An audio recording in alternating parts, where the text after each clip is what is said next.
Hello everyone, good morning, welcome and welcome back to my channel. तो कैसे हो आप? आई होप आप सभी ठीक होंगे। मैं भी एकदम ठीक हूँ।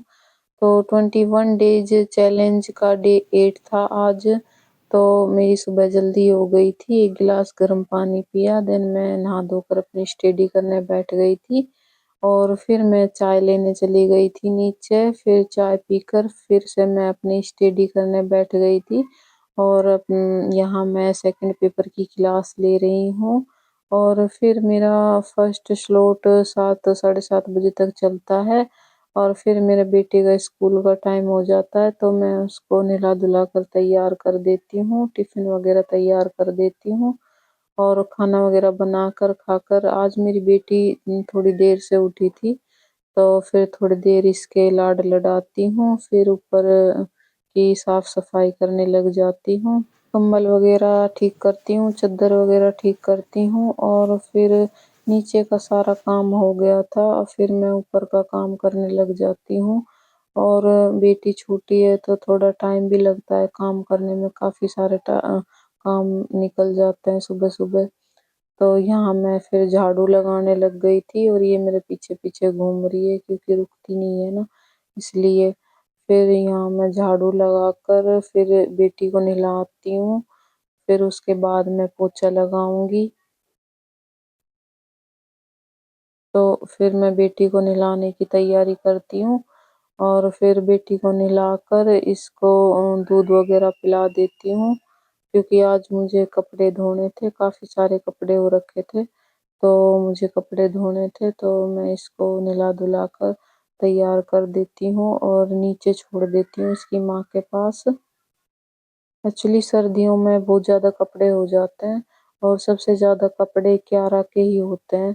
तो क्योंकि इसकी पजामी वगैरह काफ़ी सारे हो जाती हैं, हमारे बहुत कम कपड़े होते हैं, सबसे ज़्यादा कपड़े इसके ही होते हैं जो कि मुझे धोने होते हैं। तो फिर यहाँ मैं कपड़े धो रही थी, कपड़े धो दिए थे, इनको सुखाने के बाद फिर मुझे यहाँ बाहर ये जो छत है इसकी थोड़ी साफ सफाई करनी थी।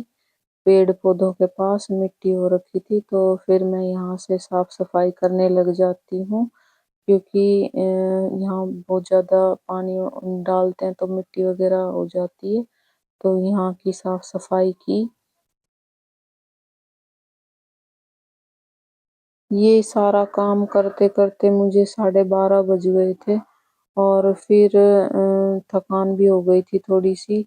तो मैंने ये सारा काम किया, कपड़े वगैरह सुखा दिए थे और फिर मुझे स्टडी करनी थी, तो थोड़ी देर मैं धूप में बैठी थी। उसके बाद मैंने अपना सेकंड स्लॉट लगाया और सेकंड स्लॉट में मैं अपनी सुबह जो मेरी क्लास छूट गई थी उसका ही रिवीजन कर रही थी मैं, और उसकी क्लास ले रही थी।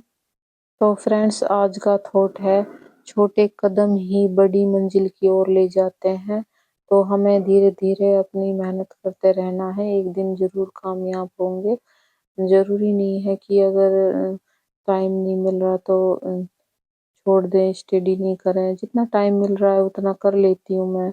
अब ये तो है नहीं कि सिर्फ पढ़ाई पर ही रहना है, क्योंकि घर में बच्चा भी है, बच्चे को भी देखना है और उसके साथ साथ घर का काम भी करना है और अपनी स्टडी भी करनी है।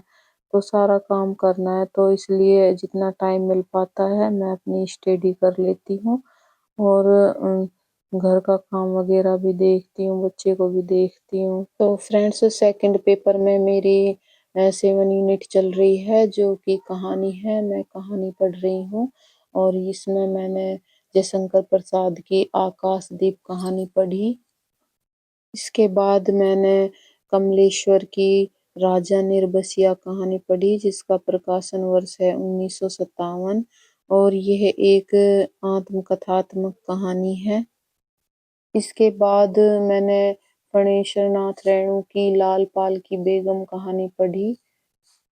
और फिर इसके बाद मैंने भीष्म साहनी की अमृतसर आ गया 1973 में प्रकाशित हुई थी ये कहानी पढ़ी, जो कि देश विभाजन की त्रासदी पर आधारित है। बहुत अच्छी कहानी है। तो ये मैंने सारी कहानियां पढ़ी सेकंड पेपर की। तो फ्रेंड्स जितना मुझे टाइम मिल पाता है मैं अपनी स्टडी कर लेती हूँ। तो फ्रेंड्स यहाँ भी मैं सेकंड पेपर की क्लास ले रही थी एंड उसके बाद में मैं फर्स्ट पेपर की क्लास लूँगी और ये मेरा 4:30 बजे तक स्लॉट चलता है। तो फर्स्ट पेपर की थोड़ी मेरी कम तैयारी हो रही है क्योंकि मेरा सेकंड पेपर में काफ़ी मतलब सिलेबस बचा हुआ है, तो मैं सोच रही हूँ उसको कवर कर लूँ। फिर फर्स्ट पेपर का देखूँगी, उसमें भी काफ़ी सारा रह रहा है मेरा, सिलेबस नहीं हुआ है। तो इस तरह से मैं अपनी तैयारी कर रही हूँ और ये मेरा व्लॉग इतना ही। मिलते हैं नेक्स्ट व्लॉग में। प्लीज़ चैनल को सब्सक्राइब कर लेना। तो फ्रेंड्स तब तक पढ़ते रहिए, खुश रहिए और अपने जीवन में आगे बढ़ते रहिए। मिलते हैं नेक्स्ट व्लॉग में। Thank you for watching my video.